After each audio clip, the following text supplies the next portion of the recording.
Bismillahirrahmanirrahim. Assalamualaikum warahmatullahi wabarakatuh. Hamdan wa syukran lillah amma ba'd. Rabbi syrah li sadri wa yassir li amri wahlul 'uqdatam min lisani yafqahu qawli. Ya Fatahu ya Alim birahmatika ya arhamar rahimin. Puji dan syukur mari kita panjatkan kehadirat Allah Subhanahu wa taala. Shalawat beserta salam semoga tetap tercurah limpahkan kepada baginda alam Habibana wa Nabiyana wa Maulana Muhammad Sallallahu alaihi wasallam, dan tak lupa kepada keluarganya, kepada para sahabatnya, dan mudah-mudahan sampai kepada kita selaku umatnya. Amin ya Allah ya Rabbal Alamin. Perkenalkan, nama saya Andri Sujan Ridwan dengan nomor induk mahasiswa 34021900047. Saya dari kelas manajemen A semester 4. Pada kesempatan kali ini saya akan menjelaskan materi tentang SIM, SIA, dan saham. Apa itu SIM? SIM adalah sistem informasi dan manajemen. Sedangkan SIA adalah sistem informasi akuntansi. Kita bisa memilih salah satu link dari 4 ini, ada Google Scholar, ada Sinta, dan lainnya. Langsung saja kita buka aplikasi Firefox. Nah, di sini saya sudah masuk ke Google Scholar dan kita ketikkan sistem informasi manajemen.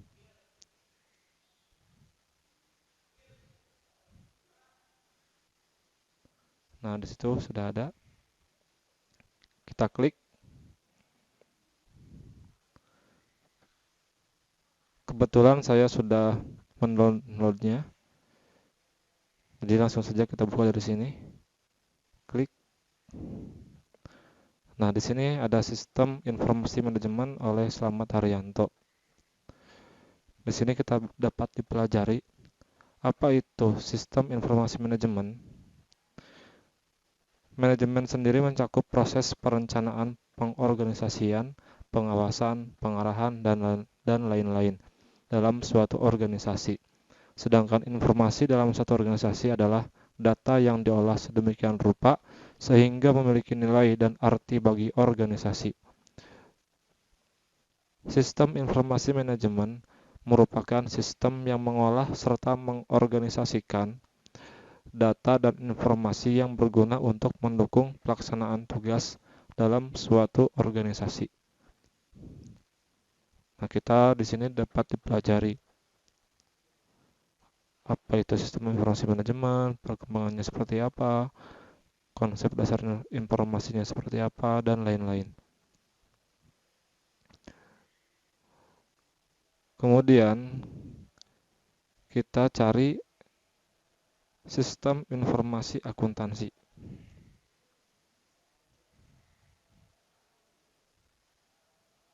Nah, di sini sudah ada. Kita klik. Dan saya sudah mendownloadnya. Kita klik di sini. Nah, ini dia. Sistem informasi akuntansi yang disusun oleh Desi Ramadhani.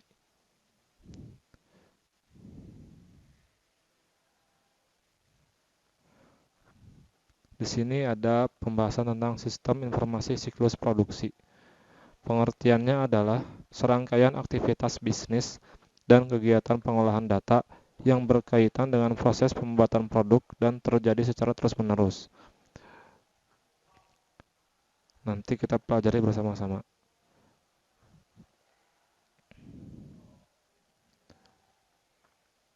Dan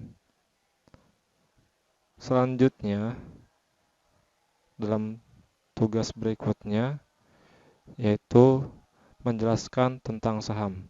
Saya sudah merangkumnya dalam bentuk file Microsoft Word. Kita buka saja.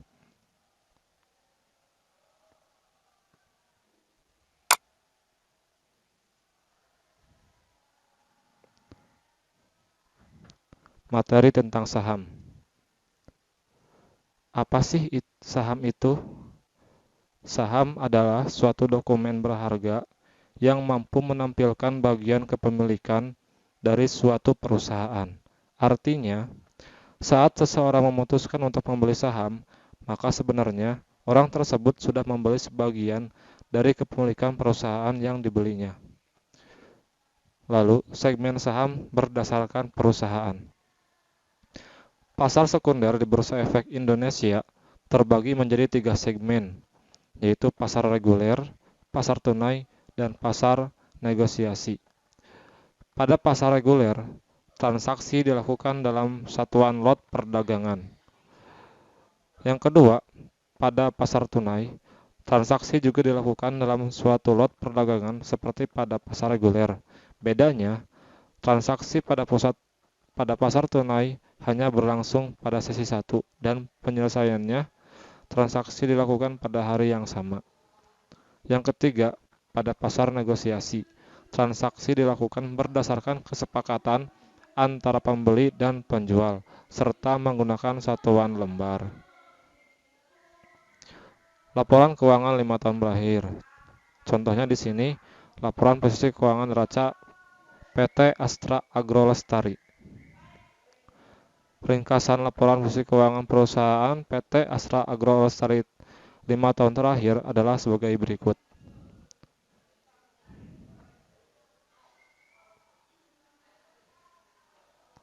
Langsung saja.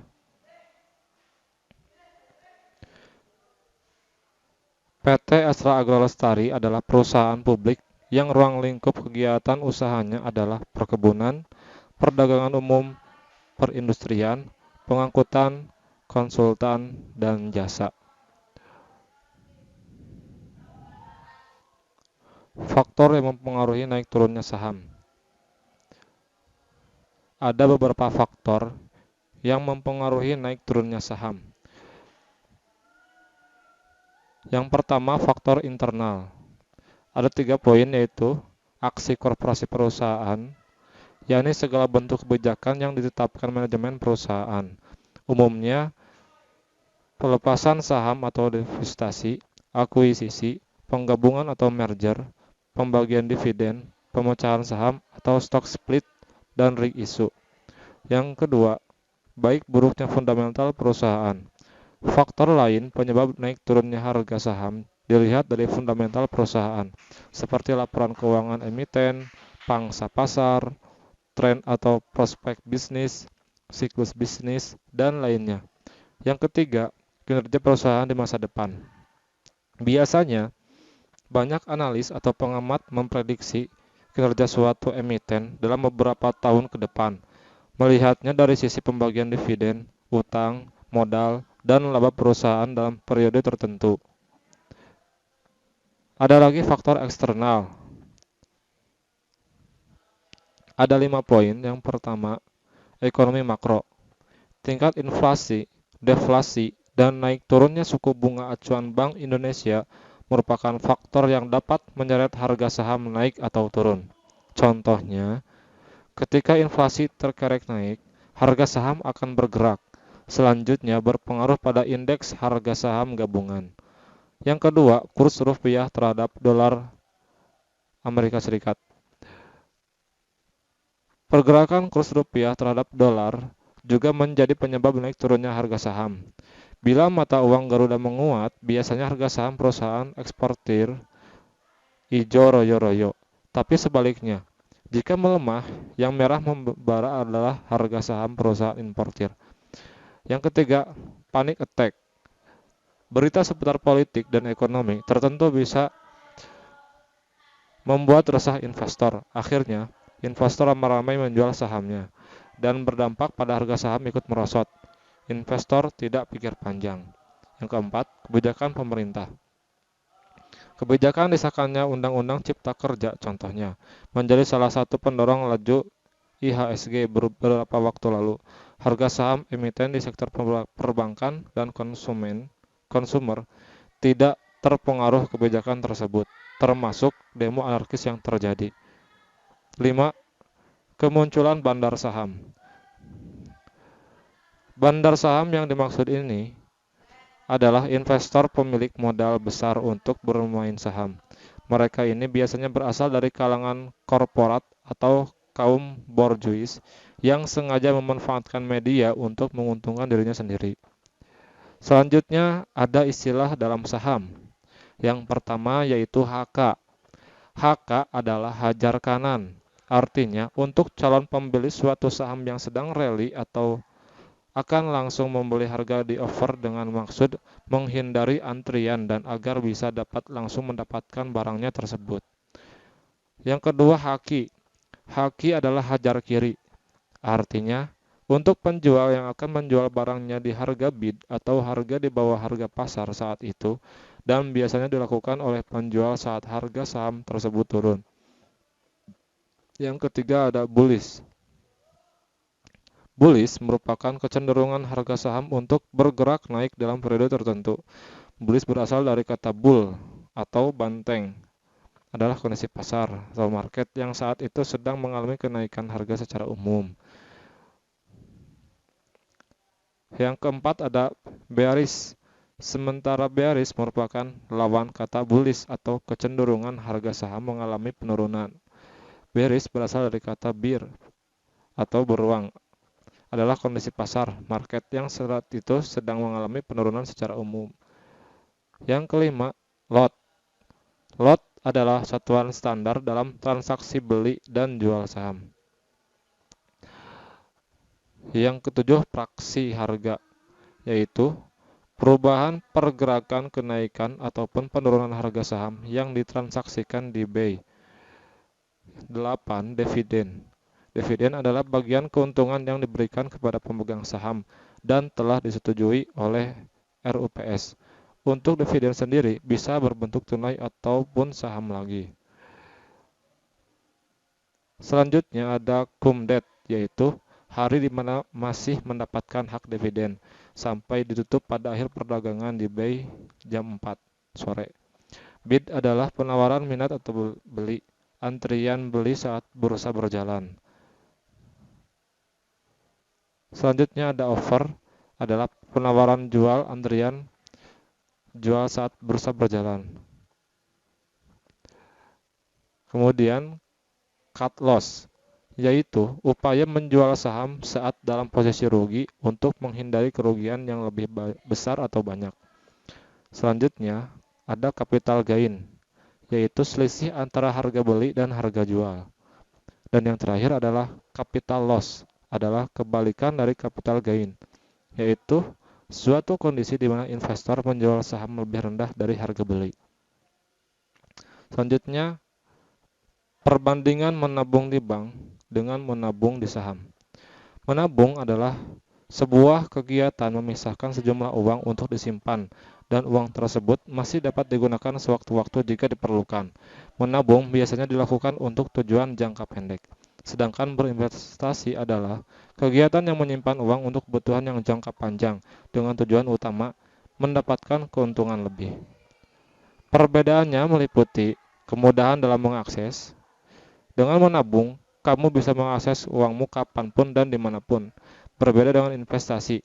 Saat kamu menginvestasikan sejumlah uang, maka kamu gak bisa mengakses hasil investasi secara mendadak karena ada ketentuan periode pengambilan hasil investasi. Yang kedua, risiko dan bunga. Bicara soal risiko, menabung bisa dikatakan punya risiko yang sangat kecil karena sistem keamanan yang cukup canggih dan tentu saja terpercaya. Semua nasabah dari bank tertentu juga pasti akan menikmati bunga tabungan tahunan yang ditambahkan pada rekening mereka masing-masing. Namun, jumlah yang diberikan tentu saja tidak terlalu besar. Karena potensi imbal hasilnya lebih besar, maka risiko akan kehilangan dalam investasi pun lebih besar ketimbang tabungan. Yang ketiga, bentuk atau produk. Tabungan pada umumnya berupa uang yang disimpan di bank sebagai tabungan atau deposito. Dalam investasi terdapat beberapa jenis produk. Namun, pada umumnya ada dua jenis investasi, yaitu investasi melalui aset real yang dapat kita lihat bentuk fisiknya seperti emas dan properti. Ada juga investasi dalam bentuk keuangan yang dilakukan melalui berbagai produk pasar modal seperti reksadana, saham, dan obligasi. 4. Fungsi. Tabungan merupakan pilihan yang tepat karena dapat kita gunakan sewaktu-waktu.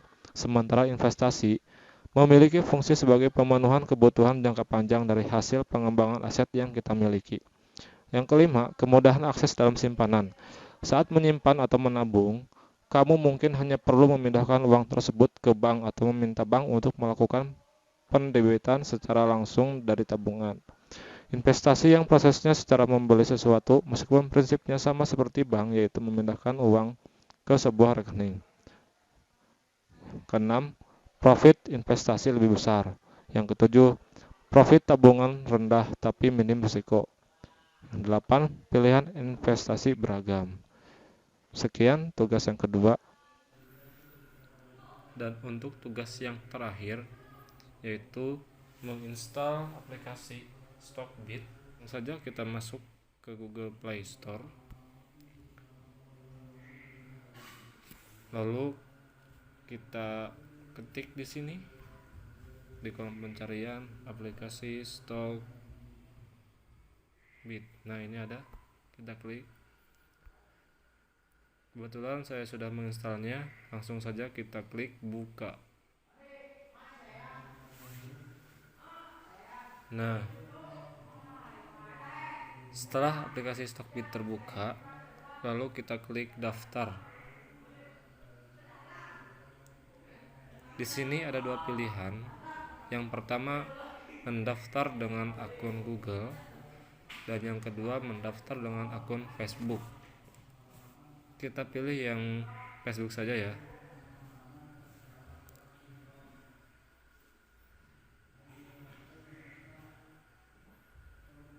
Nah, di sini ada username dan sudah terisi. Langsung saja klik selanjutnya. Nah, di sini kita ketikkan password. Ketik saja password yang mudah kita ingat.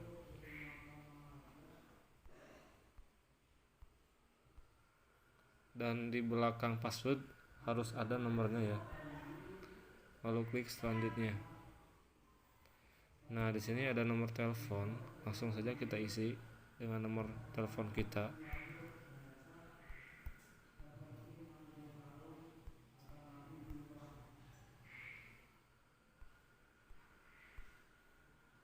Lalu klik selanjutnya.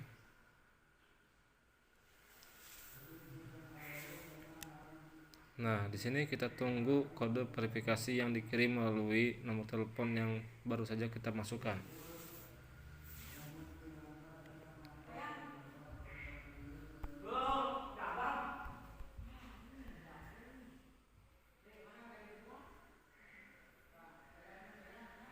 Nah, di sini ada pilihan untuk keamanan. Kita lewati saja.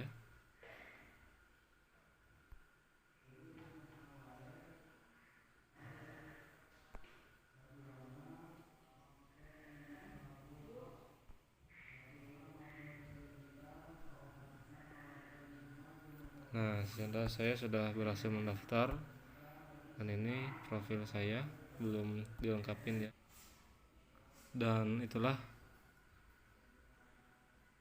aplikasi yang saya sudah install. Saya cukupkan sekian. Mohon maaf apabila banyak kesalahan dan kekurangan. Hadanallahu wa iyyakum ajma'in. Wassalamualaikum warahmatullahi wabarakatuh.